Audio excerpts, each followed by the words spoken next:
श्रीराम समर्थ. सुख स्वतःवरच अवलंबून आहे. सुखाचा उगम आपल्यातच आहे. ते जगाकडून मिळत नसते.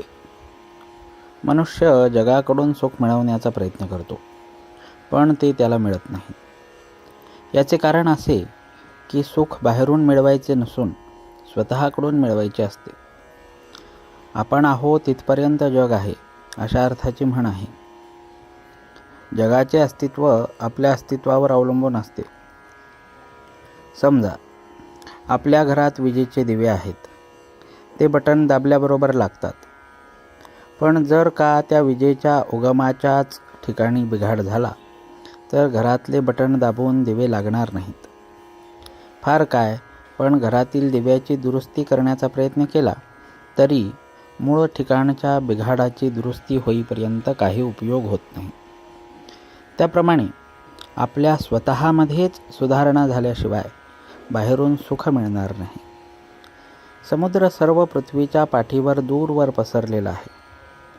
पण असे कधी झाले आहे का की अमुक एका ठिकाणचे पाणी कमी खारट आहे?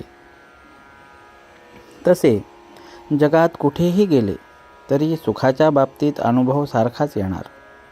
म्हणजे सुख जगावर अवलंबून नसून स्वतःवरच आहे. त्याला उपाय म्हणजे स्वतःचीच सुधारणा करणे हा आहे. आता ही सुधारणा कशी करायची?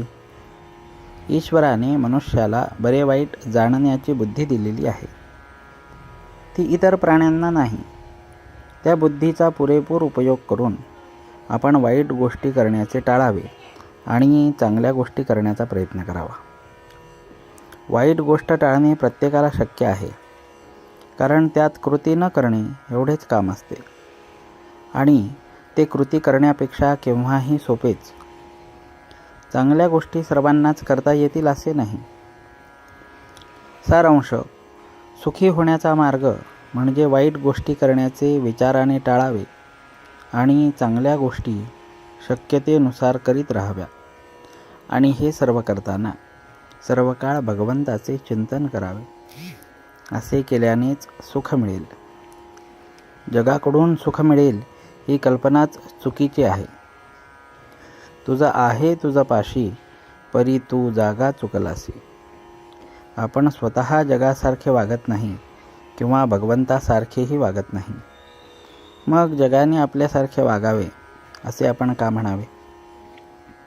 गीतेमध्ये भगवान सांगतात की मन हे मीच आहे. भगवंता वाचून मनाची तयारी होणार नाही. म्हणून आपण भगवंताला घट्ट धरावे आणि मग समाधानात राहावे. भगवंताचे सदा सर्व काळ स्मरण ठेवावे आणि वृत्ती स्थिर राखावी. वृत्ती स्थिर झाली की त्याच्या मागोमाग समाधान येतेच येते. आपल्याला हव्या त्या गोष्टी देण्यामध्ये भगवंताची खरी कृपा नसून असेल त्या परिस्थितीमध्ये आपले समाधान टिकणे ही त्याची खरी कृपा होय. जानकी जीवन स्मरण. जय जय राम.